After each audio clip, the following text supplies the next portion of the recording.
Well, this has been an auspicious week.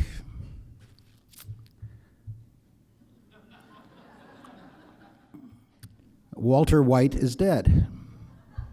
Heisenberg is no longer someone of uncertain fate. And I must say that I have this fleeting image of my colleagues in the Scholarship of Teaching and Learning sneaking away from their chemistry classrooms or biology classrooms or English or history classrooms to their SOTL labs and mixing a brew intended to undermine the clarity of thought, the certainty, the dogmatism, and the ease with which their colleagues in their colleges and universities continue to do the same work that they've done for many years.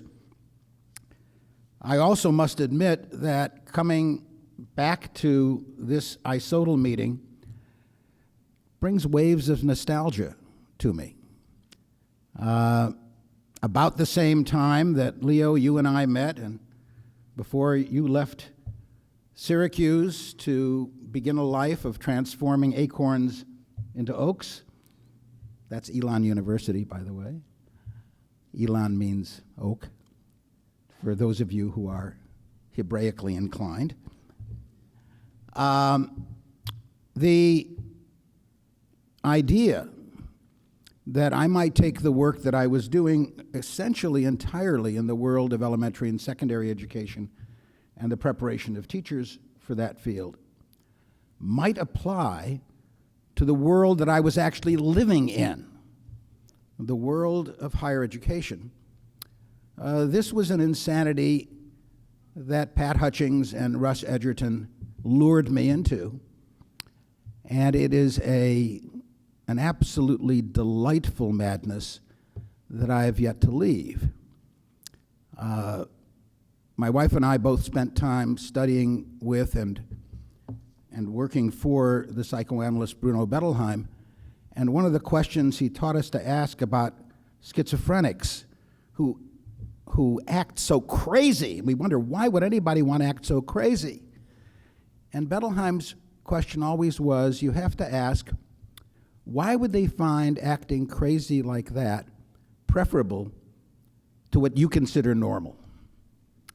Well, folks, there are colleagues of ours at colleges and universities who can't figure out why we engage in this schizophrenic activity called the Scholarship of Teaching and Learning.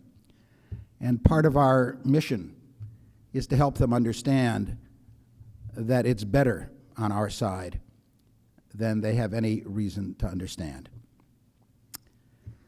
Well, as I thought about the invitation to come here and speak, I received an email from a young man I'd met who was working for the National Board for Professional Teaching Standards, a professional certification agency for the most accomplished elementary and secondary teachers in America. It's a group that my research group at Stanford in the late 80s helped to invent new methods of assessing the quality of teachers using teaching portfolios, and in fact it was one of the things that brought Pat Hutchings and Russ Edgerton and me together, the question of new ways of doing the peer review of teaching.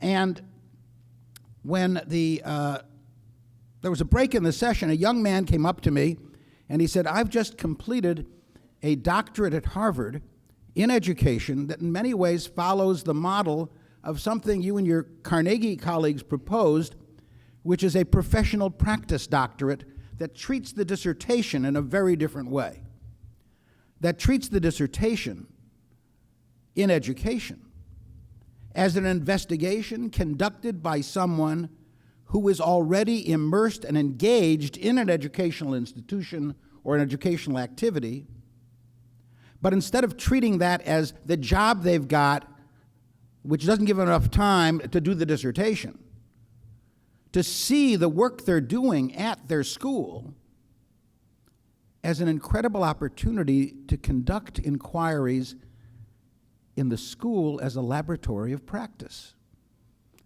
That instead of it being an activity that interferes and distracts from their real research. It gives ultimate reality to their research because where they work and teach and educate is their laboratory of practice. And he had done that kind of dissertation in a new program at Harvard. He had just finished it. He wondered if I would mind receiving a copy of the dissertation as a PDF online, and not always the best offer I get every week, but I was really quite interested. And so he sent me his dissertation. And it was lovely. It was a very lovely study of what happens when in an organization like the National Board, which, by the way, now has over 100,000 nationally board-certified teachers in America who have gone through this rather innovative assessment by portfolio, how a drastic leadership change, which entails also a change of mission and of priorities, goes on, and how you can understand it from the perspective of different ideas about leadership and change. But then he writes to me the following in his email. As I mentioned to you briefly, the subject of my capstone, notice, instead of calling it a dissertation with all of the baggage that the word dissertation has with it, part of that baggage, you know, is that most dissertations are one-off. The person doing the dissertation never does another piece of research again in their lives. And I'm not just talking about the doctorate in education. The median number of publications after getting the PhD across all fields is 0. So he uses capstone. For my practice-based doctoral degree was the National Board. I analyzed the past year of change and strategy development efforts here. And he goes on and describes what he did. And then he says, I'll note that it is a bit different from a typical dissertation. It's not original research, but rather an analysis of leadership practice, end quote. He ends his note to me with an apology that the study he did for his capstone isn't, worthy of being a traditional doctoral dissertation. You know how we define doctoral dissertations: a contribution to knowledge. And somehow that's original research. Nobody's ever done it before.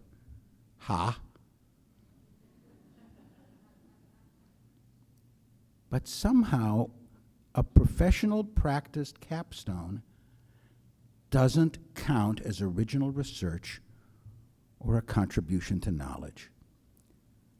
This just didn't ring true. Now, I have directed more than 50 PhD dissertations, and that's probably an underestimate.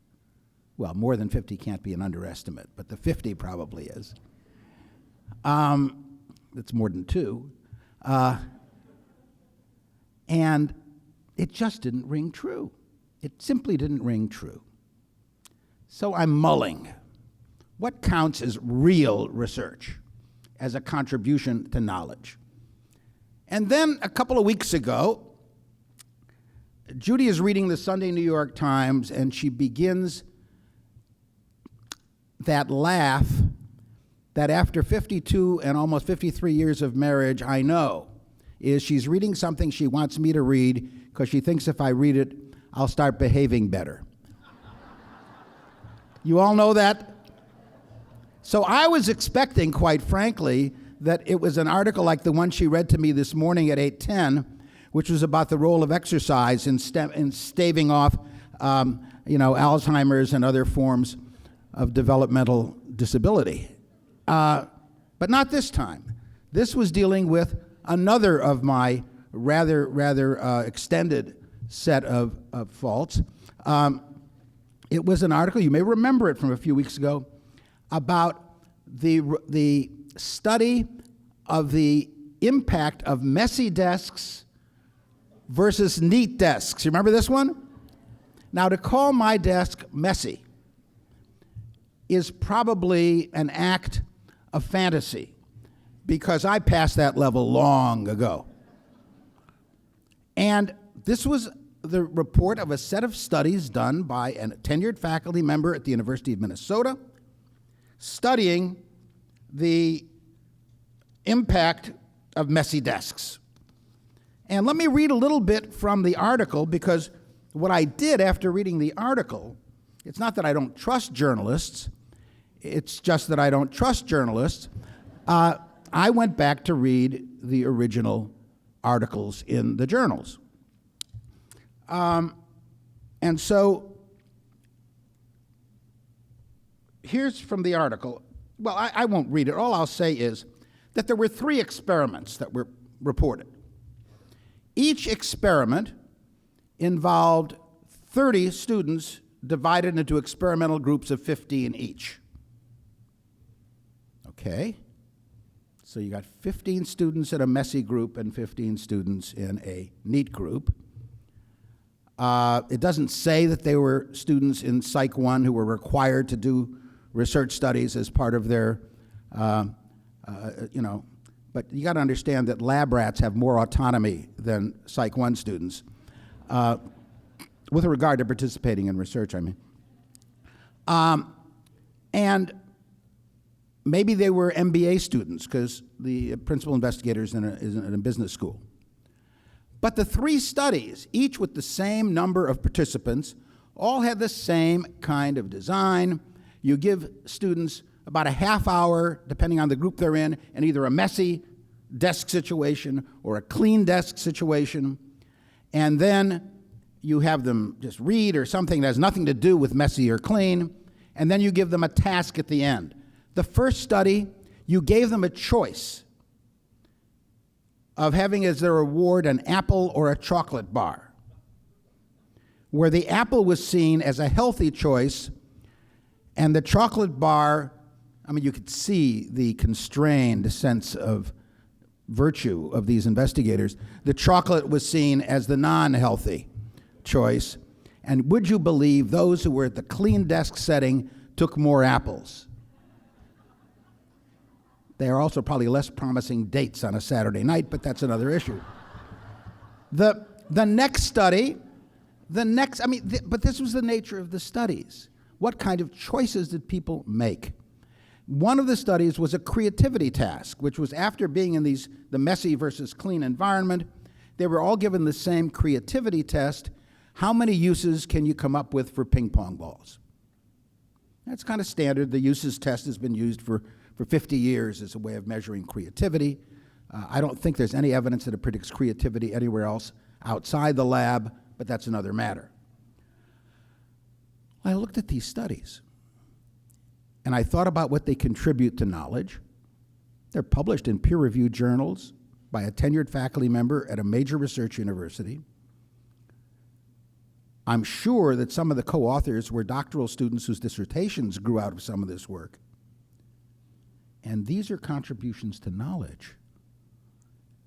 And the piece of very situated, contextual investigation that Joe Doctor did at Harvard, he has to apologize for. And so what it began to make me think of is some of the history of our work in the scholarship of teaching and learning. And in this sense, it sort of is part of the larger world of applied research, action research, qualitative inquiry, non-experimental studies. I'm not saying that all of these are characteristics of the scholarship of teaching and learning, but there's a whole extended family of investigation that somehow gets treated as minor league in the academy, as requiring an apology. It somehow is diminished. It's diluted, to use the language of the linguists when they talk about certain dialects of standard languages. It's degenerate.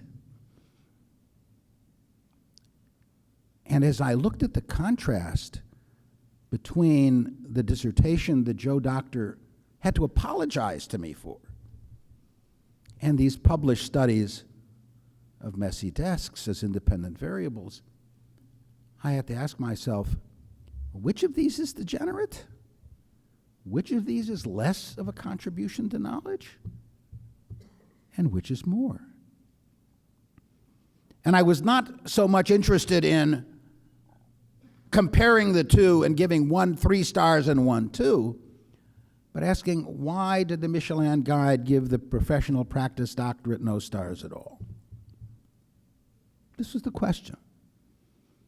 And then I recalled another piece in that well-read research journal, the New York Times.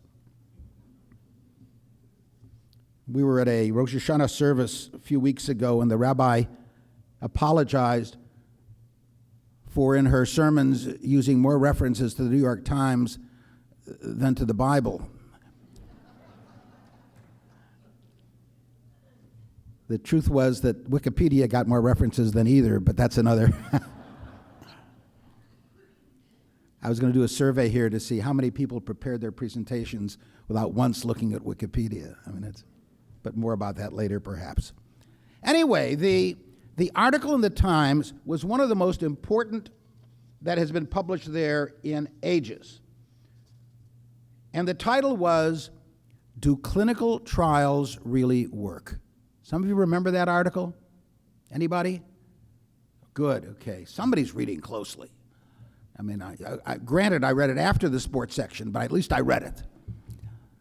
This was a report of a national longitudinal study of the use of a drug called Avastin, which Genentech, one of our neighbors on the West Coast, had developed for glioblastomas, a very virulent form of brain cancer. And the studies in the lab with animals had been very promising. The second phase studies with small numbers of human subjects had also looked promising. So they'd done this huge, thousands, I think 1,600 glioblastoma patients. And at the end of the longitudinal study, with random assignment, double blind, I mean, this was the gold standard of research. This was double-blind experimental studies, random assignment. That's the bar in the National Bureau of Standards against which our kind of stuff would be degenerate. And the results of the clinical trial were that Avastin had no significant benefits over just taking the traditional treatments alone, which have nearly no effect at all with glioblastomas. Except that it did have benefits. That if you looked at these hundreds and hundreds of cases, what you found is that there were patients whose glioblastomas went into remission when they took this medication. Overall, it had very little general effect, but it had a powerful effect for some patients. And what the authors of the study said, Avastin isn't ineffective. It's not universally effective. The real clinical question now is, how do we figure out who it's effective with and then target the treatment for them? Now notice what was being said. Real research, the kind of research that gets into the journals, is research that intends to make statements about something that's true in general and for the most part. It seeks generalizations. It seeks universal statements. And in fact, if you read the concluding line from one of those journal articles on messy desks, it says, "Disorderly environments seem to inspire breaking free of tradition, which can produce fresh insights." How far beyond the data did that go? And without caveats about as measured by, disorderly environments as encountered as, whereas when I read the dissertation for which the apologies were offered, it was so full of rich, detailed description of the particularities of this particular reform project, of this form of leadership, of the particular sequence of leaders, and how that contrast created an opportunity to do certain things. It was, you might say, richly particular, which by the standards of the gold would be seen as its fatal flaw. Too particular, too detailed, too local. Real knowledge is universal knowledge in the form of generalizations. And then we look at the gold standard, and the gold standard, as it so often does, not always, but as it so often does, has the kind of result that Martin Gilbert, the head of the study at MD Anderson in Houston, said is often characteristic of these clinical trials. You realize you've asked the wrong question. And now they're trying to answer the question, under what conditions, with which kinds of patients, do which kinds of interventions have a positive effect? Clinical trials. What did it remind me of? Well, it reminded me of one of my real mentors and role models, even though I was never formally his student, was Lee J. Cronbach at Stanford University, probably the greatest methodologist in educational research of the 20th century. In fact, he retired from the faculty at Stanford just about the day that I joined, and he muttered something about, I think there's room for only one Lee on this faculty at a time. But then we had the great pleasure of working together on the National Board research for about 4 years. Cronbach, his big idea was that you could systematically develop a science of aptitude treatment interactions. He began with the assumption that instructional treatments or psychotherapeutic treatments like courses or therapies would almost never have a general effect alone. But you could do the kind of research that would show how people with certain aptitudes, which didn't just mean their scores on the Scholastic Aptitude Test. An aptitude is a characterization of what people are apt to do. How apt are they, and therefore how apt do they perform on certain kinds of tasks? That you could put those two together and develop a science of aptitude treatment interactions. You have to respect the interactions and not just what we in statistics call the main effects, what they were looking for in the clinical trials. Lee lived his last years as a life of academic frustration. Because as he reported, and this was a guy in the National Academy of Sciences. He'd been president of the American Psychological Association and AERA. This was the guy you build statues of, and put him right next to Walter Raleigh. And although I don't know he ever did anything dramatic with his cloak. He rarely wore a cloak. But the point is, he began writing papers with titles like Prudent Aspirations for Social Research. And he was joined in that effort by people like Donald Campbell, who he may have been at Syracuse when you were there. My wife Judy took social psych with him at Northwestern. Paul Meehl, really outstanding methodologists. Because you know what they found out? They found out that two-way interactions were also a fantasy. That you rarely found two-way interactions because it turned out that intelligence as an attribute and a particular treatment like open-ended versus closed-ended instruction, learning by discovery versus learning by didactic means, that didn't divide the house either. Were they boys or girls? Did they have particular styles? And what you ended up finding is that the two-way interactions led to the necessity for three-way interactions, which led to, well, if you really wanted to find statistically strong results, you need to look at four-way interactions. Each time you did it, your sample size got smaller and smaller, and I finally remember asking Lee, so at what point does analysis of variance become case study? And his response, which he later wrote up, was that if you understand how contextualized and interactive the world is, every experiment in the literature is a case study. They say they took a random sample. A random sample from what population? From all first-year psych students? From all people who walked down the hall?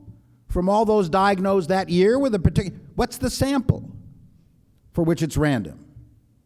And they went on and pointed out, and then he said, not only is every experiment a particular event that occurred in a particular place and time with particular students and a particular intervention or treatment which is almost always underdescribed in the literature. I mean, it was a messy desk.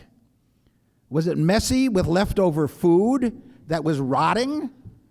Yes, I know, Judy, that sounds like my desk.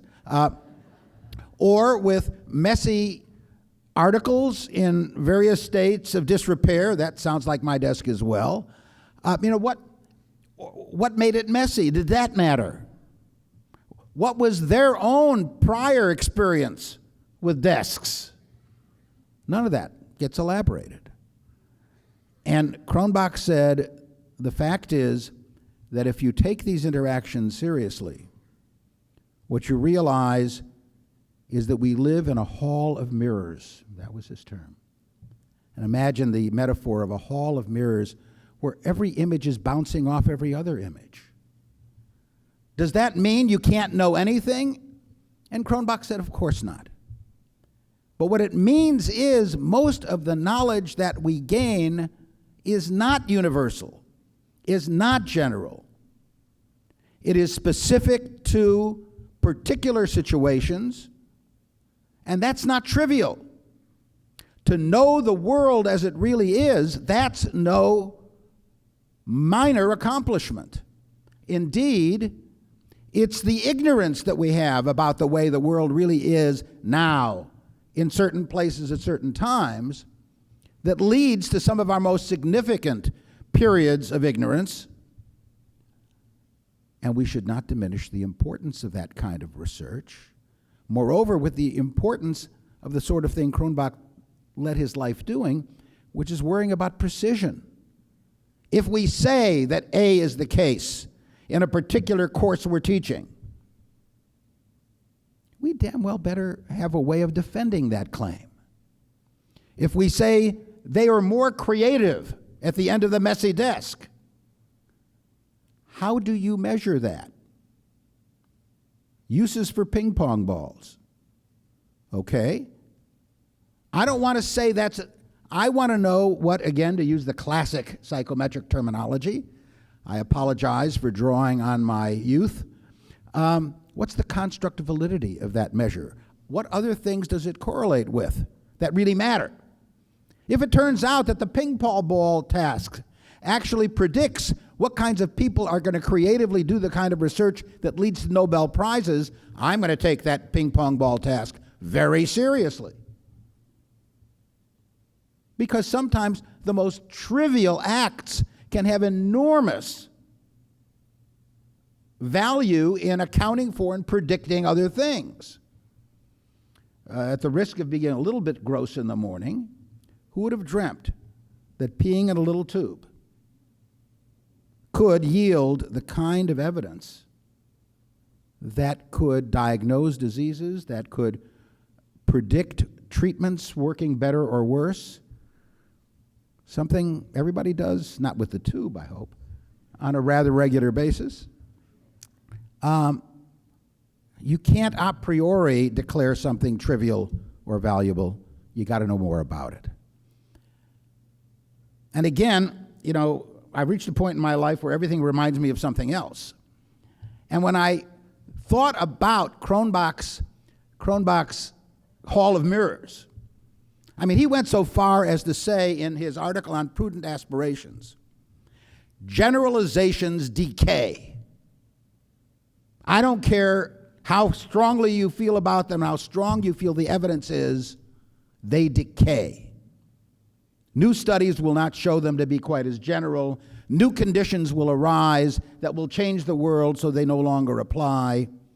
Be wary of generalizations. And in fact, a couple of years ago, another dear friend, Jerome Kagan at Harvard, developmental psychologist of incredible value to us as a community, he wrote a long and somewhat angry piece in the Chronicle of Higher Education, arguing against the valorization of studies that lead to generalized claims. And he used some of the same arguments that the folks who wrote about clinical trials used, that Cronbach used. He drew from biology showing how it was that the more we knew about individual differences at the gene level, the more we began to understand why it was that so rarely did panaceas, did interventions of certain sorts have universal effects. He was more angry than Cronbach in his Chronicle of Higher Ed piece, and I urge you to go see it. You can retrieve it if you're Chronicle subscribers by just Googling Kagan. Just Google Jerry Kagan. You'll probably get it. He said, the search for generalizations is insidious. It's insidious.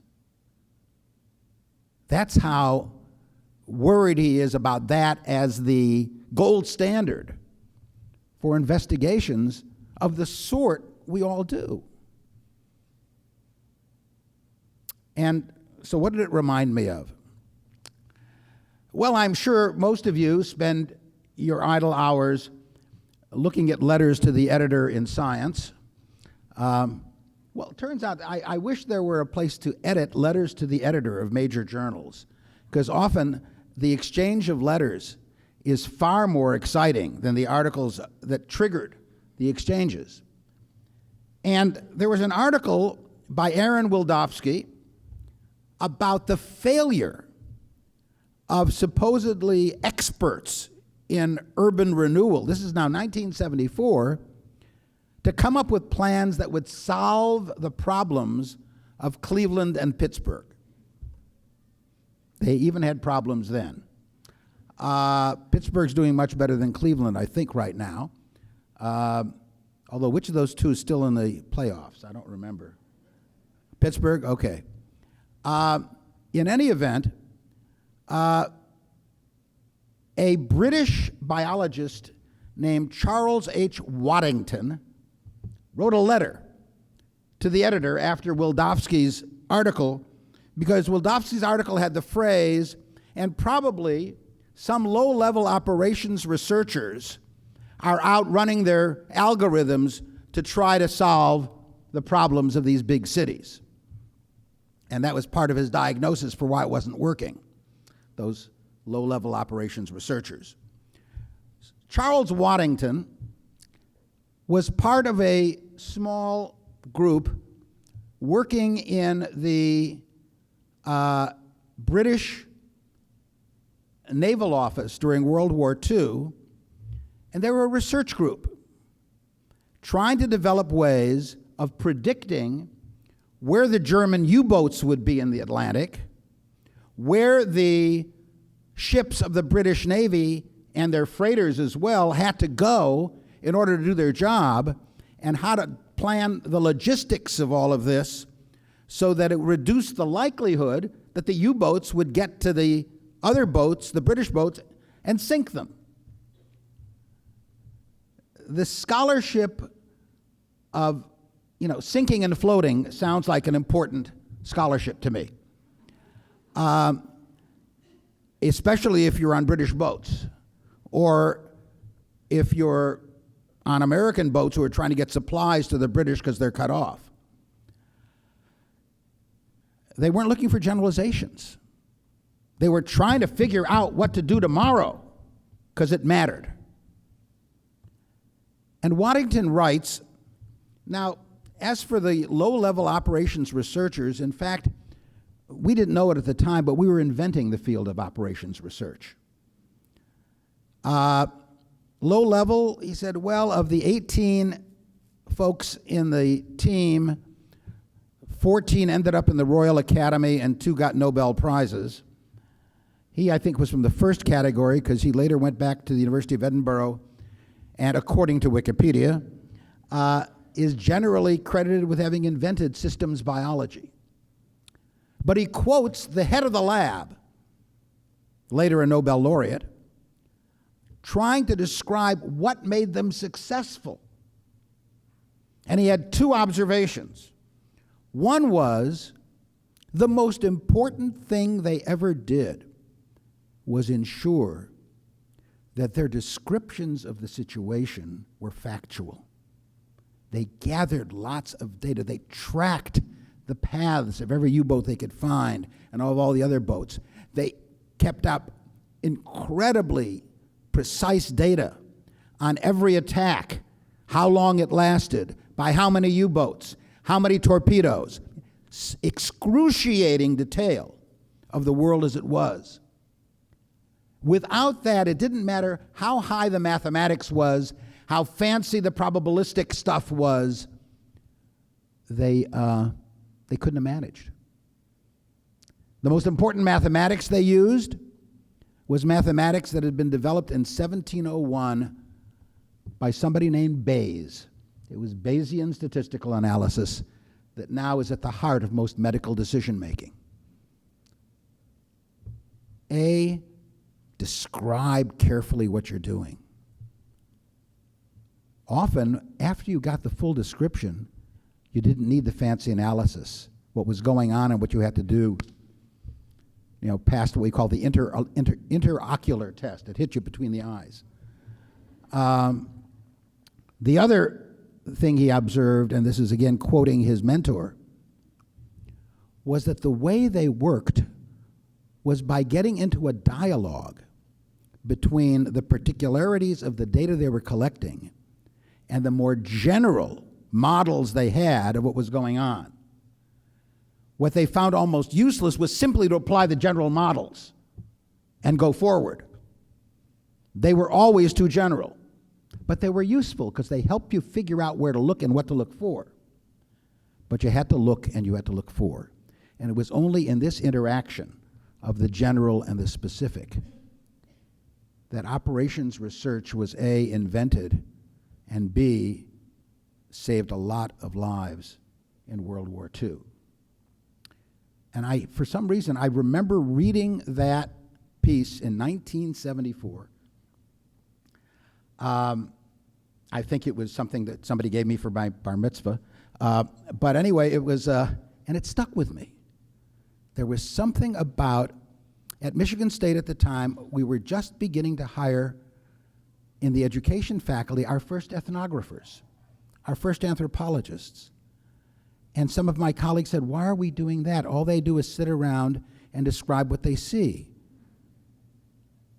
And some of us had the sense, first of all, they do more than that. They bring a whole way of looking at what they see and what they're looking for that comes out of disciplines about which most of us have almost no clue, and which notions like culture and norm and ritual are very important, and we don't even know we've got them.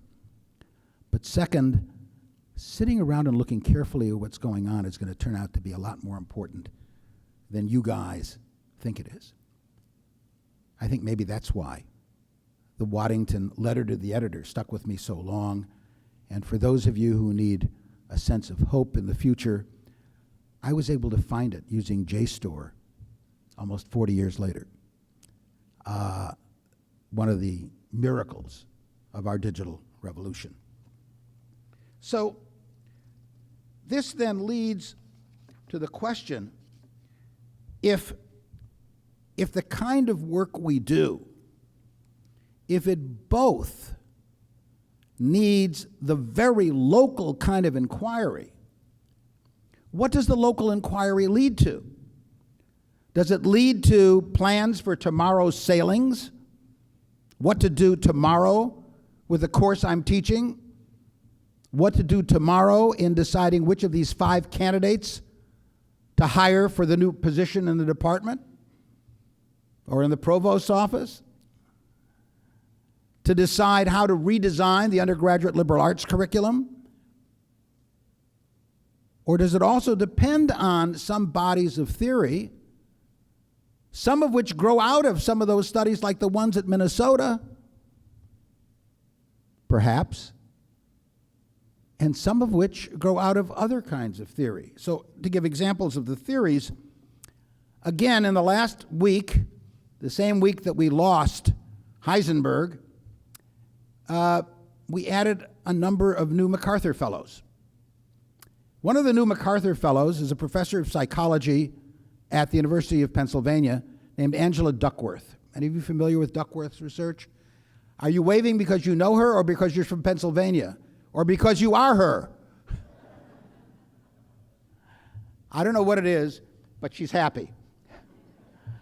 Angela Duckworth is doing research on a psychological variable called grit.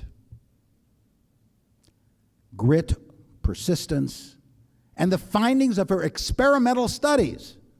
These are also studies in which you get about 30 students at a time. A lot of them are in K-12 and not only in higher ed. And they repeatedly, actually they're larger studies that are predictive at places like West Point and Penn, that while SATs and other achievement tests do a modest job of predicting how well students do academically, that a measure of grit adds significantly, and more than significantly, substantially, to the accounting of why some students with the same abilities do much better than others. Or maybe having this grit means that the potential energy of your SAT or IQ becomes kinetic in the presence of grit and remains inert without it. Not clear yet, the dynamic. She's young, the research is new. It's very exciting. How much does it apply to the stuff we do in higher ed? We don't know. It's a theoretical notion. It is based in many ways on an 8 or 12 item self-report scale. It's a scale that has lots of items in effect asked, are you gritty? And you know what? I'm so skeptical about such scales.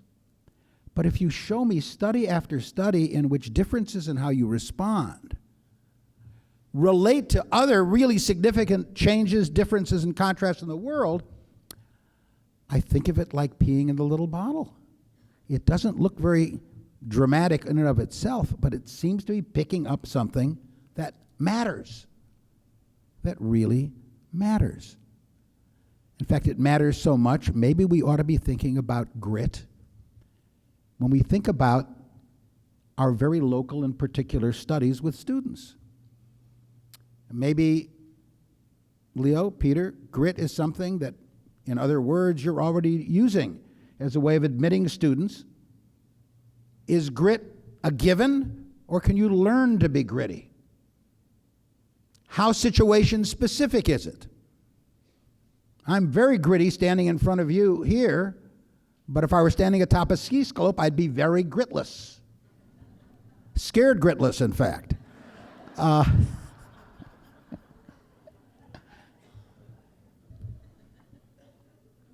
These are the interesting questions now.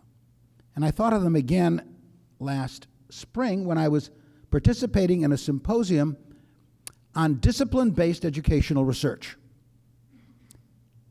a big program supported by the National Science Foundation that feels very comfortable to me because all the years I've been working with content-specific pedagogy, pedagogical content knowledge, organizing research around the disciplines or professions in which the work is going on, rather than just trying, like in that wonderful book that we all have read, How People Learn, to design generic principles of teaching and learning, even though even that book has a chapter or two about how it's different in history and in a few other disciplines. And the symposium had Susan Singer of Carleton College, who is now heading that division at NSF, on leave from Carleton. Ann Austin of Michigan State, one of our leading lights in the field of higher education research. And my newest colleague, Carl Wyman, Nobel Prize winner in physics, who as of September 1 is professor of education and physics at Stanford. And we're putting education first because that's what his major interest is now. And we asked the question, does discipline-based educational research give us general principles for the teaching of biology or physics or mathematics? Or even there, is it demanding of unpacking and much more careful scrutiny, localization, and particularization? And I suggested at that meeting, and actually remembered that I had suggested it because Mary Huber is such a good anthropologist that she took notes, that we make a distinction as we think about evidence-based education between what I'll call evidence 1 and evidence 2. Evidence 1 is the results of big studies or small studies that end up in books like How People Learn, or the 5 best ways to improve instruction, or the 7 best ways to improve instruction, or the 11 worst ways to improve instruction, whatever, but these general, and they're valuable to the extent that they orient us to things we might not have ever thought about. What do you already know about what the students already know? Kind of a trivial question, but it's non-trivial because of how many people never think about that. I'm waiting for a new set of papers to come out that deal with the implications for us of Kahneman's work on fast and slow thinking, on thinking fast and thinking slow, and realizing that almost all of our instruction in higher ed is teaching people to think slow. And we diminish the importance of intuitive, instinctive, immediate apprehension of the world, thinking fast, and yet an awful lot of things like creativity and clinical acumen seem to relate a lot more to System 1 than System 2. There's an example. It doesn't tell us what to do, but it orients us to an area that we wouldn't have thought about. But then what do we have to do? We have to constantly be gathering evidence too. We may know something in general, and it's very theoretically firm about the behavior of German U-boats, but we've got to collect the local data again and again and again. Evidence too reminds us that unlike doctoral dissertations, doing a study once and publish it isn't enough. If you're in the business of making practical judgments, practical decisions on an ongoing basis about teaching and learning, about selection and rejection, about admission, about all kinds of things, you've got to have a way of creating what I now will call evidence 3. Evidence 3 is somewhat a product and somewhat a process, but it's that process of practical argument or practical judgment, as Aristotle called it so many years ago, that distinguishes ethical reasoning from scientific reasoning, that distinguishes practical decisions from theoretical formulations. And what's interesting about the work on practical judgment, and some of the very best work is done by a very good friend of mine named Gary Fenstermacher, who was a philosopher at the University of Michigan and University of Arizona, is that as in ethical decisions, what's going on in our mind when we're making practical decisions is that ideas, they're called premises, but unlike syllogistic premises, ideas of all different kinds end up in the reasoning we do. It's time to buy a new car. Well, I look at Consumer Reports, and that gives me general data about the car. But I've never liked Volvos. And, Toyota looks awfully good, but 3 of my relatives have Toyotas, and they got recalled within the first year. And they don't have the color I like. But their mileage, but this other mileage is, but you combine local data information, feelings, intuitions, and consumer reports. And, well, how much greenhouse gas does is it time for me to buy an electric car, but how much greenhouse gas is being produced by the coal-run plants that are generating the electricity that my car will then use not to generate. But all these different, evidence three is a process, a deliberative process. If you want to get a good example of evidence three, look at the way we teach with cases. Why is case-based teaching in medicine or business or law so powerful? Because when you're reasoning about a case, on the one hand, cases are very local. Such and such happened in this place at this time with these people. Here are the data. And yet, for case teaching to be powerful instructionally, you have to always ask, but what is this a case of? What are the bigger categories or ideas? And so you're starting to look at the general. But as soon as you do that, you or somebody else in the class or somebody else in your deliberation group says, but just a second, that doesn't fit this other aspect of the case, which we've got in these new measurements. These students don't fit that model of the case. Okay, then what else could, and you move in this dialectic back and forth. Case-based reasoning, ethical reasoning, military strategy reasoning, the reasoning that lies behind developing a healthcare plan is practical judgment. It's practical reasoning. And it's a kind of reasoning that I would maintain lies behind so much of the work that we as educators do, whether you're the president of the university or you're redesigning a new assessment for a course you've taught for a long time, or you're deciding how your liberal arts program has got to change. And all of them rests ultimately on situated, local, particular knowledge for which no one needs to apologize. If anything, the people from whom we deserve an apology are those who would diminish that kind of work and say it's not ready for prime time. But again, those of us who do this kind of scholarship of teaching and learning have to also remind ourselves that we can't just do that kind of work, get the word out, heave a deep sigh, and take our sabbatical, if we still have one. No, because the reason you have to keep on doing this sort of work is that generalizations decay.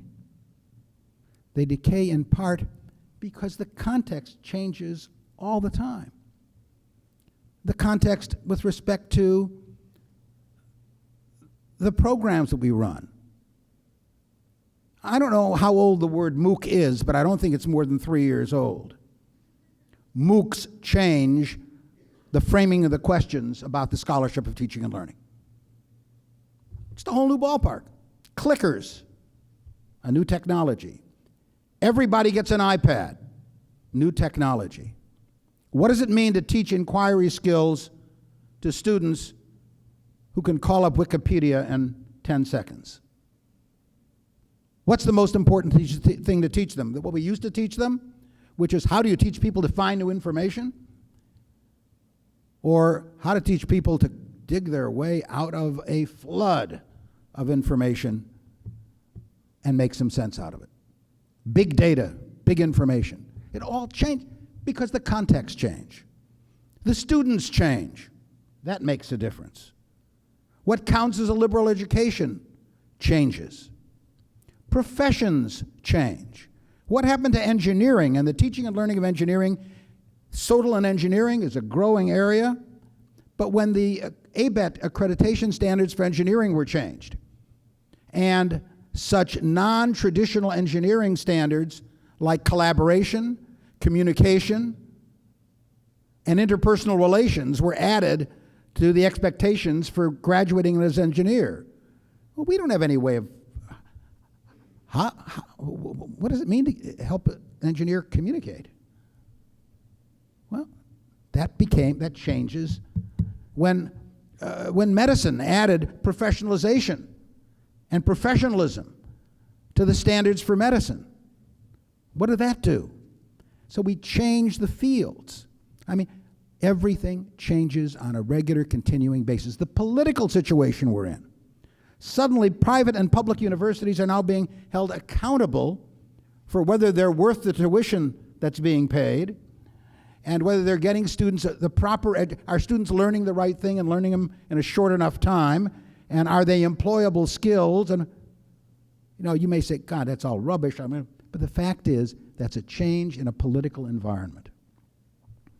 And let's also not forget that one of the reasons why, as David Daniel and Steve Chu wrote in an article just a few months ago, there are very different traditions of the study of teaching and learning in higher ed. And the one they point out is the learning science tradition and the SOTL tradition that often don't speak to each other very well.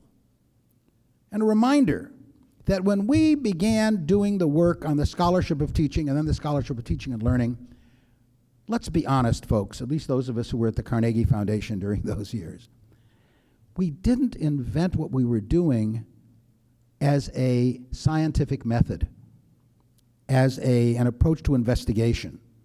We weren't doing Campbell and Stanley. We weren't doing study.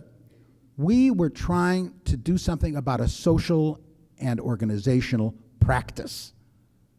What we were concerned about, and this is what Ernie Boyer, rest his soul, was concerned about, was something that was warped in the roles and rewards of faculty in higher education, where only certain kinds of activities were valued because they were called research, and others were seen as minor league. That's why the 4 scholarships were invented. Not because there would now be a methodology and a scientific set of principles for each one. That sort of concern arose as we began to bring to our CASTLE program, to the Carnegie Academy for the Scholarship of Teaching and Learning, faculty members from all over the university and from different kinds of institutions to do scholarly work on teaching and learning. And then the question became, well, how do you do this sort of thing? Do you do learning science, which came out of a very different tradition? Or do we have to invent stuff that's different? So that's another reason why these two, it's only in the SOTL area that I read article after article on why SOTL is good for you. Have you noticed that? Institutions where SOTL is big have certain Elon has better outcomes because the faculty are doing SOTL. Faculty who do SOTL are more fulfilled and more, I love these studies, but they treat SOTL as a form of meditation, yoga, and exercise. They're also good for students. They make the institution better, therefore they should be rewarded. But for my money, we don't have enough studies out there that are modestly reporting real SOTL studies, the particularities, the conditions, and their outcomes. And why it is that the greatest flaw of traditional social science research, which is what most of SOTL work falls into the category of, its biggest flaw is it's not particular enough. That it gains its reputation, it gains its standing by studying people in situations that are unlike anything in the real world, therefore they can be generalized to everything in the real world. Creativity with ping pong balls. We generally don't sit around asking ourselves that question. Certainly not for wages. And yet, growing out of some of this work come powerful ideas, or at least potentially powerful ones, like, is there a way I can design this new program in the liberal arts that will, at the same time I'm designing it, and I'm getting in these ideas from the great books and from the newer literatures and cultures, can develop a pedagogy that improves the student's self-esteem, that actually makes them grittier, gives them a chance to learn how smart they are if they really apply themselves, and that reduces for minorities and for women and other groups the threat of stereotyping, because stereotype threat is another one of these big ideas that's floating. How do I build those in along with the particularities of, do we read Machiavelli or not? I don't know, I like Machiavelli, but is that the reason to read? I mean, these kinds of questions, that's the practical argument. And we need to publish in the sense, and publishing is getting much easier now. We don't have to wait 2 years to get it peer-reviewed. We can do quick peer reviews with web-based journals and stuff, but I'm not going to get into that at all. So my final admonition, blessing, hope, is that we first of all find a way to repair this imbalance in the world of the academy that most of us live in, where generalizations, even though we all know they decay, don't smell. And generalization is not seen as insidious, but as desirable. But that we recognize that generalization-oriented studies in their place are valuable, but in no way more valuable than situated investigations that don't make a claim for generalizations, that make a claim for getting smarter about a piece of the world that we care about when we need to be smarter about it. When they asked the person who conducted this huge clinical trial of Avastin if the kind of research you did ends up with such limited findings, is it worth doing clinical trials? And he said, of course it is. Well, then what's your goal? And Dr. Gilbert responded, my goal is my goal in every research I do, is to know more when I'm done than I knew when I began. And that's no small accomplishment. So friends, doing SOTL means you never have to say you're sorry. Thank you.